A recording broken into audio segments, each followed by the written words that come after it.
Hey, hello everyone. Welcome to the Limitless Show. So today we're going to be talking about consistency and how to be consistent in your life and why consistency brings success.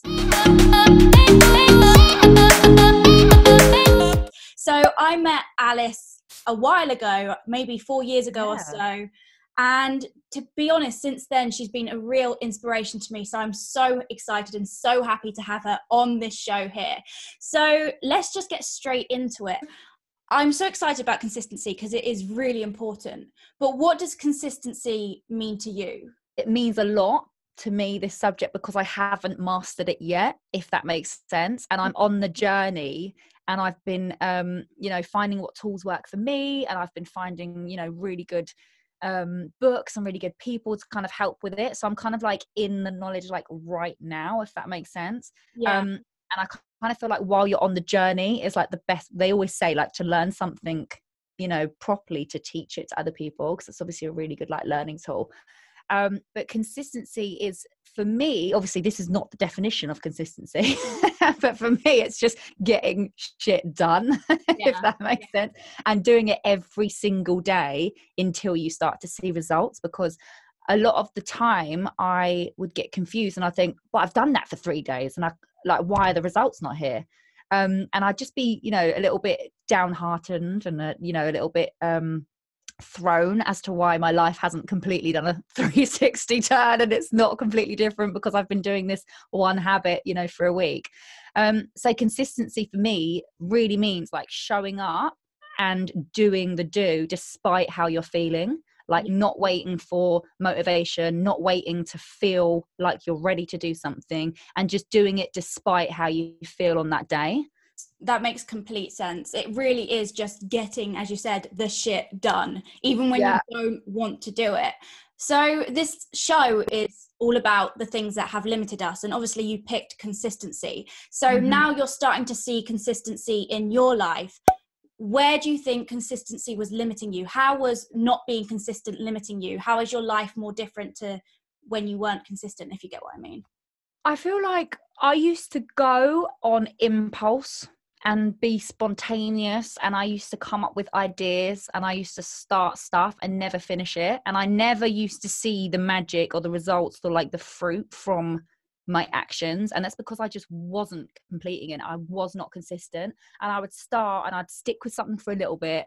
And I'd get really excited when, a couple of results would start to come in, and then I'd sit back and relax and be like, oh, I've done it. And then obviously you start to go backwards because you're never ever in the same place. You're either moving forwards or you're moving backwards. There is no in between.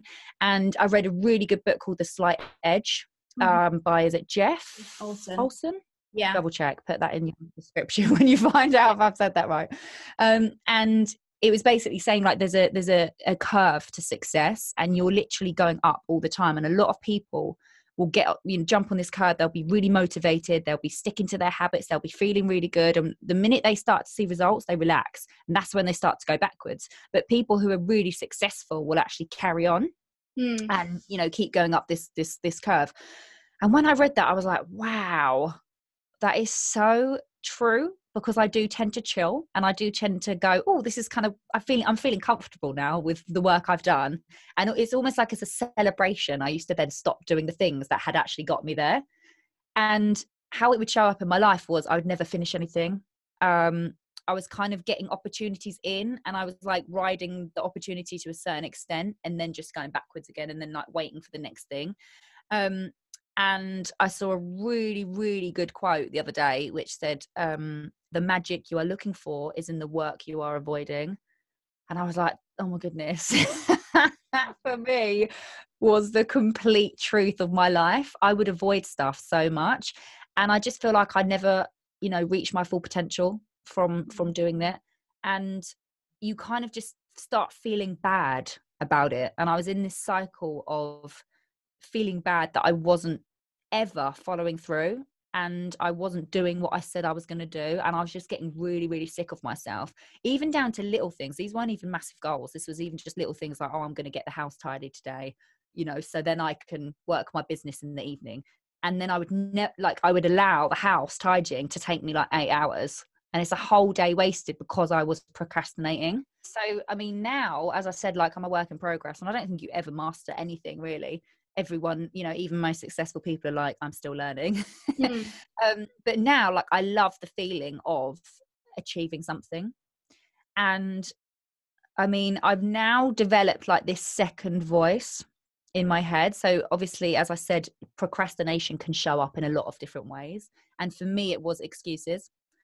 And, you know, for other people, it may be, you know, putting the thing you were supposed to do, you know, lowering it in your list and adding more, you know, do even though you're achieving stuff, you're achieving different stuff to what you set out to do, if that makes sense. So you're kind of moving what you really need to do lower, lower, lower. So for me, it was showing up as excuses. These excuses seemed so realistic, and they're not like massive excuses. This is why they're so clever, because they're so simple. And imagine I was like, okay, tomorrow I'm going to get up at 8 o'clock and I'm going to go and do my workout, get up, be ready, you know, to start work at 9:30. And I'll be laying there in the morning, and it would be like, you know, 5 to 8, and I'm thinking, oh, okay, I haven't really left myself enough time now to get, you know, the workout space ready or get changed and be ready for the workout by 8. Maybe I should just work out later on the day when I've got a free half an hour. I'm a little bit achy from yesterday's workout. Oh, it is a Friday, so it's basically the weekend. So I'll just work out on Monday. Like, so these are all tiny little excuses that I would say to myself, and I would really, really wholeheartedly believe them. And I believe that that was the true inner voice I should follow. And from being consistent, what I've grown now is a second voice that will say to me, you will feel worse if you do not do this, rather than, you know, than to go through the pain now of actually doing it. Yeah. So what I have developed is this, you know, this voice that gets stronger every day. Like you said, you do this, follow through, because you will feel so good once you've done it. Yeah. And also, when you don't keep your word to yourself, the more and more you don't do the thing that you'll say you're going to do, the less you trust yourself. So when you start saying, I am going to do this, you already know in your head that you're not going to do it because you've not done it before. So you need to actually start being truthful to yourself and saying, when I'm going to do something, I'm going to do it, because trust is the most important thing in relationships. And even with yourself, definitely. You need to trust yourself and believe yourself when you say you're going to do something. Would you say that instead of consistency, you just turn to procrastination? Because I think a lot of people aren't consistent for many different reasons. I think, like, it's really interesting you saying, like, there's a couple of different reasons of why people do procrastinate rather than getting stuff done. And I was thinking about this the other day, and I think, you know, one of the reasons is, you know, you might not know how to get there. So you've got this thing you want to do, but you haven't planned out properly how you're actually going to get from A to B. So rather than sit there and plan it out, you just keep putting it off because you're like, I'm not really clear about the destination or kind of what I want from it. So I think one of the reasons you procrastinate and put stuff off is because you actually don't know how to do the task. Yeah. Secondly, I think sometimes you want the end goal, but you're not willing to go through the process. You haven't fallen in love with the process of actually doing the work. Another thing I read actually was, you know, people pray and pray and pray. You know, they ask God or whoever for a cake, and like the universe or God or whoever, you know, they give them the eggs, they give them the flour, they give them the milk, and you know, the person gets frustrated and they literally leave the kitchen because they don't want to do it, like they don't want to do it themselves. And it's that shows up so time and time again in life. You know, what you want doesn't necessarily come in the package that you've designed for it. It will come, you know, wrapped slightly differently. And it's up to you to actually put the pieces together and work, if that makes sense. So I feel like sometimes you're not in love with the process, so you're unwilling to move and to go through that thing, even though you want the end goal. If even though you want the results, but you're not willing to do the work. And thirdly, I think sometimes you're not connected to what that result or that goal could bring you in life. Like you don't see the importance of it. So you're kind of like, oh, I'm fine kind of without it. So I kind of won't do the work and I'll kind of put it off. But again, the magic that you are looking for in life is in the work that you are avoiding. So if only you would do the work, you would reap the benefits. They're really good examples. I just want to go through them again and like give examples. Yeah, of course. Let's unpack them. How to get over them limitations. So for example, with the first one, not really knowing how to get there and what to be consistent in, because obviously people know consistency is key to success, but how the hell do you know what to be consistent in? How do you find that kind of, is it in goals? Do you write goals, daily goals, or how do you know what you should be consistent in? Because I read a quote where 20% of the things you are doing right now are the things that are getting you towards where you want to be. The other 80% are like irrelevant. You don't need to be doing it. How do you know what 20% of like things you should be consistent in? How do you know what to be consistent in? Good point. I mean, I suppose one of the things is you can look back and measure what success you've had from doing different things, and then double down on the things that are working for you. There's quite a lot of people that have kind of different opinions on these.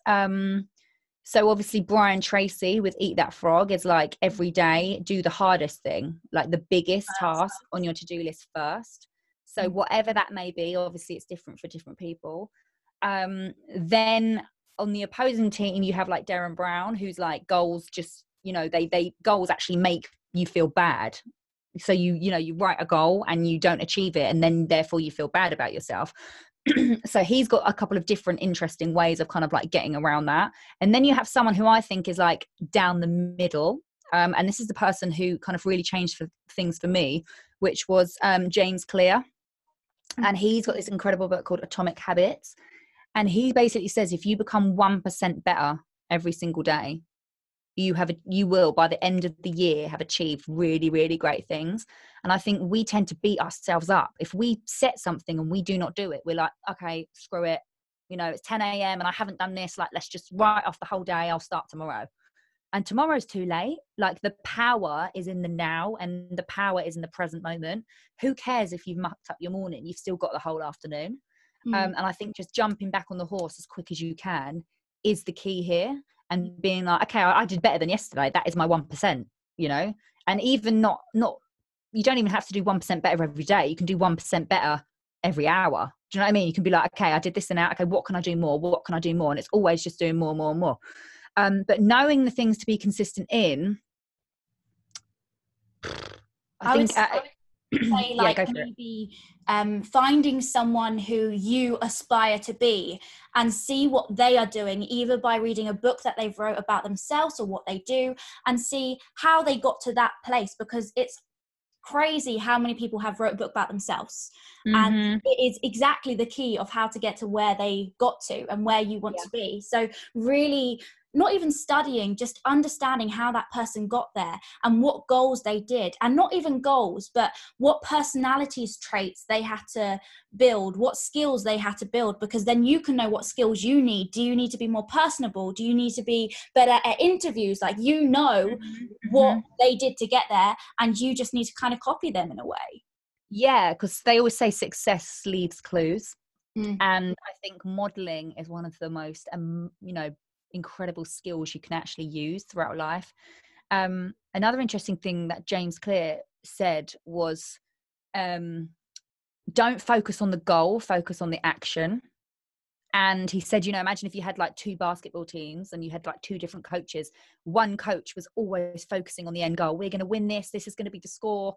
And throughout the whole game, it's almost like throughout the whole of life, you're focusing on the scoreboard. You're looking at the scoreboard. You're not looking at your tactics. You're not looking at, the actions you're taking throughout the game, versus the other coach who is focused on the actions and the daily do. So he's got his team up, working out. He's got them eating healthy. He's got them, practicing, dribbling up and down the court. He's got them doing all these different things. They're focusing, they're obsessed with the action, no matter the score. And it's almost like, who's going to win out of that game? The person who's looking at the scoreboard, or the person who's trying to, do the actions, day in, day out, whatever the weather. And I think that's really interesting. If you kind of like disattach yourself slightly from the end result and just focus on the action, like we were talking about earlier, you'll probably see far greater results than thinking, this is the goal I want, and then never working out how to get there. So I do think having a goal is important, but you have to break it down, and you have to say, I'm going to do these things every single day, no matter what. I'm going to do these things every single day until, Yeah, that's really interesting as well, because I wanted to be a specific way. it's not promised that I can get to that specific weight, but it is promised that I can do them actions every single day and be accountable for them actions. So the other thing that you said was the cake batter, how the world basically gives you everything that you need. You just have to be willing to put it together. How do you battle that? Is it just by doing it and realizing and having faith that the world is giving you what you want? Yeah, I feel like you have to marry the activity rather than the outcome. And I think that's really hard to do, because a lot of people think, oh, okay, I'll do this when I feel happy, or I'll do this when I feel ready.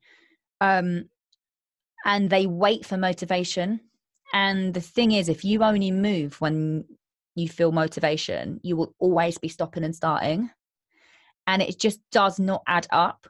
Like, the maths is all wrong with that equation. Like, you're never going to achieve anything, because we all know life goes up and down. And, you know, more times out of 10 than not, you do not feel like you want to do what you said you're going to do, and you don't feel like you actually want to go and work out. You don't feel like you want to go and make that business call.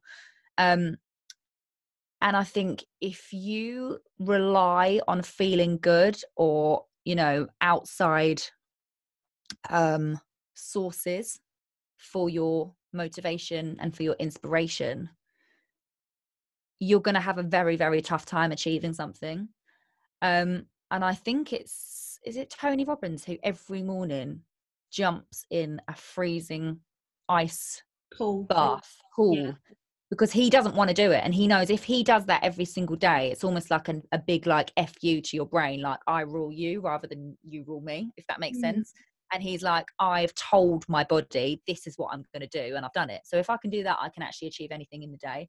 And it is, again, like practice and just doing it, and it grows confident. It grows your confidence. And I think it grows your confidence in every single area. It's a battle. It is a daily battle. And I don't think it gets, I think it gets easier, but I don't ever think it goes away. It gets something you have to just do on autopilot. I think every single day you have to tell your brain, no, I said I'm going to do this, so I'm actually going to do it. And I suppose sometimes the universe kind of tests how badly do you actually want something. Definitely. And that's like links to the last reason of not really knowing how amazing it is going to be if you stay consistent. Yeah. And how you get past that, I find, is having the why, like finding your why, and why are you doing this? Because if you don't know why you're doing it, you're not going to know how to do it, or you're not going to want to do it when you don't want to do it. Like you said, you're not always going to feel motivated to do something.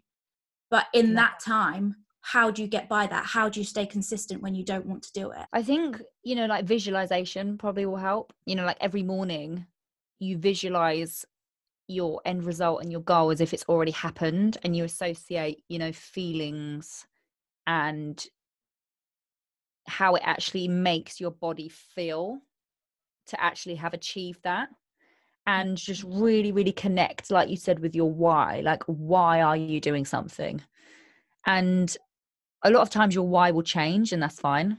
And a lot of times your goal will change, and that's fine. Like, your goal, you know, could like, by doing this visualization, sometimes you're like, actually, that's not what I want. I was just going down that road because of, I don't know, pressure or society, or because that was who I was 3 years ago. And I really think visualization is a really, really important tool you can do. And even like priming yourself so you're like ready for the day. Because it does affect you, like, you know, when you meditate and stuff like that on a cellular level. And it's how you're actually going to feel once you've achieved it. Like, what will that mean in your life? How will that show up in your life, that end result? What will that mean to, you know, your financial situation, or to your body, or to your relationship? And then you think, you know, by doing these daily things every day, can you see the value in the end result? Because obviously the value of the end result means different stuff to different people. So it's placing a really, really expensive value on that end result to be like, you know, it's a bit like saving up for something. You know, like, you know, every little day you're putting money into your bank until you can finally afford what you actually want to buy. And it is, you know, being dedicated and just having not motivation from like an outside source, but that like inner motivation that you've said you'll do it for yourself. You're showing up for yourself every single day. So yeah, I think visualization and attaching massive merit on the end result is really important. So other than what we've spoke about already, what is your favorite thing about consistency, or what books have you read, or any other stories about consistency that you'd like to, or you think would help someone watching now who doesn't quite know how to be consistent or wants to know more about consistency? What would you tell them? I think never underestimate like tracking and then like a checklist, because a lot of the time you don't do something because you actually can't remember that you said you were going to do it, or it's not in your face enough, you know. And just by having like a simple chart or alarms or something on your phone, like everyone's going to have a different recipe to how they can actually get past this. And if you find yourself, you know, you're someone who's never ever does what they said they're going to do, and you're really in a rut where you do not trust yourself, you have zero confidence you're going to do what you set out that you're going to do, don't start with a massive list of, right, it's Monday, I'm going to drink water, or I'm going to work out, I'm going to message 5 people about, you know, this thing I was going to message them about, I'm going to be on time for work, I'm going to, you know, don't set yourself out for failure. And I know with people that, you know, are spontaneous and they go with the moment and they're not necessarily great at following through, they love a kind of new week, new me strategy where they're like, it's Monday, dun-dun, like I'm going to be so different to last week. And you're like, really, are you? You haven't done anything different. So why the hell are you going to get a different result? And it's just like, they romanticize this idea of what they could be without doing the action. So I always think just start with one thing, like do the 1% thing. Like, what didn't I do yesterday? What's this tiny little thing I can do? And, you know, getting up at 7 every single morning might even be too big for some people, or, you know, working out every day might be too big for some people. So just really break it down. Like, do something that you can guarantee you can do every single day. Like, I don't know, something tiny like make your bed every morning. And what that's going to do is that's going to instill like a tiny bit of consistency in your life.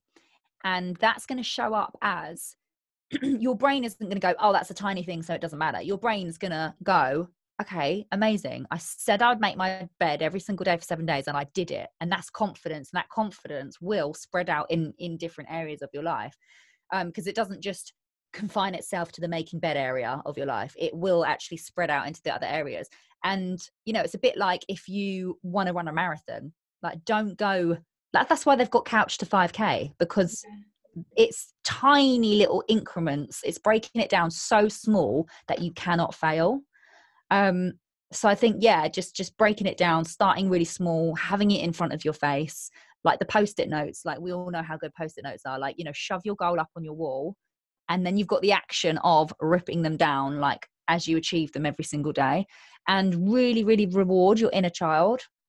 So, you know, a lot of people just write their goal and they're like, oh, I can't tick it off until I've done that goal. So they never celebrate themselves. Whereas if you break it down further and actually write the increments of the action, you can actually be ticking those things off, those tiny little steps as you go. And your inner child will be like, oh, amazing. I'm only 4 steps away, you know, from my goal, you know, from this thing. And it's kind of, yeah, treating yourself a little bit more gently, a little bit more with love and celebration when you achieve something. I love that. Like, it's the little steps, it's finding that first step and then celebrating that, because if you're not celebrating the small things, you're not going to celebrate the big things, or you're not going to appreciate the big things as much. You need to appreciate every little thing. Yeah, it's really interesting actually what you said about making the first step, because a lot of the time we don't even do that. And it's because we're, you know, wanting the circumstances or the situation to be perfect before we start.